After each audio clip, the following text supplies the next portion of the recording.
Giannis Antetokounmpo owns one of the most incredible journeys to NBA superstardom.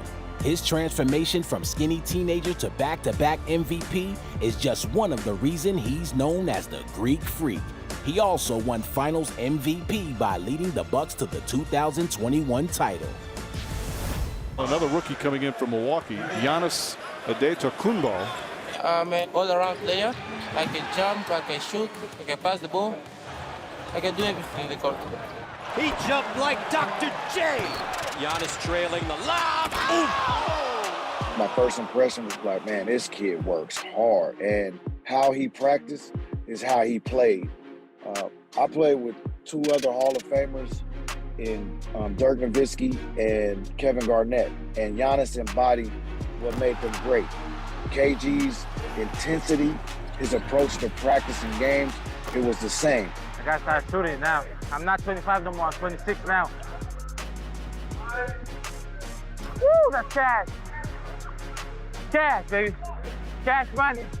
At the passion in which he plays, like he wears his emotions on his sleeves. And then you talk about Dirk Nowitzki, the work ethic, right? Student of the game, tactician when it came to getting his shots in the areas he wants, and he knows how the defenses defend them. And then the last thing was, when I watched him work, I'd never seen in my 19-year career a guy work on defense in his individual workout. Like for me, that was phenomenal. And I knew this kid was on another level. Now Booker with Tucker on him. Throws it up for Ayton. Shot blocked by Antetokounmpo. What a block from Giannis. All these guys they're legends because the number retired. Maybe in 15 years, 20 years, maybe my number is up there. You never know what can happen. Oops. That oops upside your head. And there's the triple-double for Giannis Antetokounmpo. I knew about him because my brother's been playing in Europe this is his 12th season now. My brother actually played against him in Greece when he was 6'6", 170 pounds or so. And he had kind of told me about him. He was like, he's athletic, he's young, he's very raw. You know what I'm saying? The NBA will help him, transform his body, help him put some skill in him. But we didn't think he would be this good. But I'm just happy for him, man. He's gotten so much better. He's grown. Obviously, he's a father now.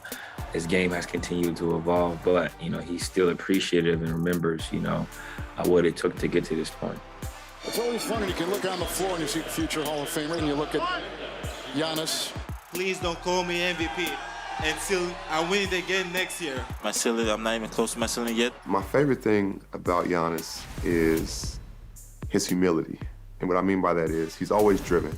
He's always looking to get better. No matter what he does, I believe there's a certain humility you should carry at all times, no matter what you accomplish, and he always does that.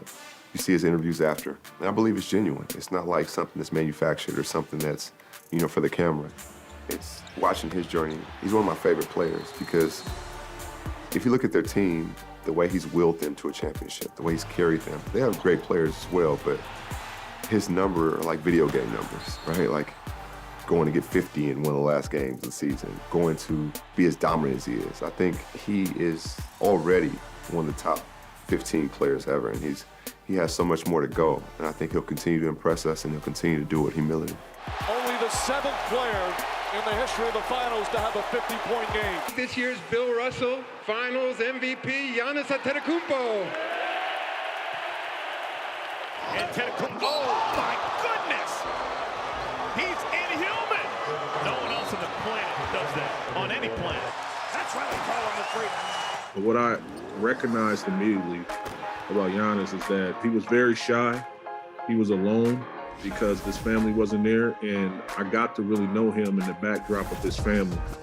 And he turned that separation and that anxiety that he was feeling from being away from his family into like fire. And I think that that's really where he was digging from. He was digging from a deep place. It's a lot of athletes in the game that you see that super athletic, but what separates you from the pack? And being separated from your family, trying to impose your will on a situation so you can just make everything right he was digging a little deeper than everybody else. I saw him working on his game like around the clock, in the morning, before everybody, afterwards, coming back to the gym late evenings. Didn't even have transportation at the time. He used to walk to the gym. He used to carpool and ask for rides. This is before like the Lyft and Uber was like such a big thing. And he lived in there. I mean, he would go to sleep in the meal room. He did everything. Like he would go in the garbage and, you know, like, are you throwing these shoes away? And he just did everything that he possibly could do to move the needle in his process of becoming a better version of Giannis. And the Greek basketball god raining down on the Pistons. They're willing to listen, to gain knowledge, to understand that he doesn't know it all. And you can tell how he's still humble. All he wants to do is play basketball and learn. You hear in his interviews, I caught him early, before his MVP, before his All-Stars. But you could see it coming. A 6'11" guy, the Greek freak, were defensively AD-esque, offensively a mixture between Shaq, is now passing the ball, his dominance, willing to shoot the jump shot, willing to get to the free throw line. You just think of the dominance, offensively, defensively. A guy who really doesn't care. Doesn't care if he gets dunked on, doesn't care if he has 40 or 30 points, really cares about winning in his teammates. A guy who appreciates and loves the game. As a young kid, he just wanted to learn more about the American culture, learn more about basketball. And I just remember during timeouts at a young age asking me, hey, what do I see on the floor? So I would give him hints of the backline of the defense, of how they're playing you and how the physicality and how, you know, you got to be able to take that bump. And 1 or 2 years after I left the weight room, he's taking that bump. Not only is he taking it, he's now delivering it. Ooh, la, la, la, la. Give me that. Do you know who you're messing with? Do you know who you're messing with? If there truly is an American dream story in the NBA, it's Giannis Antetokounmpo. Oh, it really is. You know, he's one of those guys that I don't know that we've ever had a player this dominant come from where he came from the standpoint that you just didn't foresee it. You know, you were hoping he was going to be a guy that could contribute on a team that could be successful. But for him to be a two-time MVP, a Defensive Player of the Year, he's more accomplished to this stage of his career than Shaquille O'Neal was. And that's saying a lot. But it's a testament to his work ethic, his belief in himself, and he's become as intimidating and dominant a force as our game has ever seen. And he's changed the way coaches have had to draw up their defenses. How do you guard a guy at his size that can put the ball on the floor the way he can?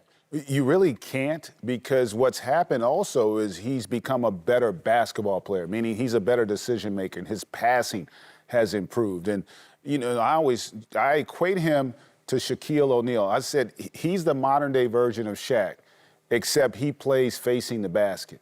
He's every bit as physical, as forceful, and he's also every bit as relentless, which is a testament to his greatness, because typically guys that struggle at the free throw line, which he did for a long time, they can be a little reluctant to continue to try to attack the rim, but that does not dissuade Giannis at all. Listen, give the Milwaukee Bucks and John Hammond credit for making that pick at number 15, but not even them could have realized that a guy that would go from just a guy to most improved in the league, to a two-time MVP, to a finals MVP, and putting up numbers in the finals that were historic. How do you encapsulate what his career is and how much further he may still go? Well, I think you just have to look at the closeout game against the Phoenix Suns, where his greatest weakness became his strength, where he made 17 of 19 free throws. He puts up a 50-piece in a closeout game. That was, to me, not only mind-boggling, but it just speaks to how tough he is internally, how focused he had to be. He was not going to be denied. And I tell you what, if he continues to evolve, this league is going to be on notice. Are we satisfied? I'm not satisfied. I'm not even close to being satisfied. Right now, what I want is to get better. I care about getting better, because I know that if I do that, there's more things coming. Playing with Giannis is great. He'll find you, run the floor. He can go 50, 40 points on any given night. He's a guy that's relentless. You know, being in in this position to win the NBA championship, to score 50 points on a clinching game to win. I think that speaks for itself. Whoever gave him the name, the Greek Freak, done a great job of that. To hyperextend his knee, come back and dominate the finals like he did. That's remarkable, and that's something that I'm going to remember, and I think everybody around the world is going to remember for a long time. Every time he goes to the basket, he does something that's kind of spectacular.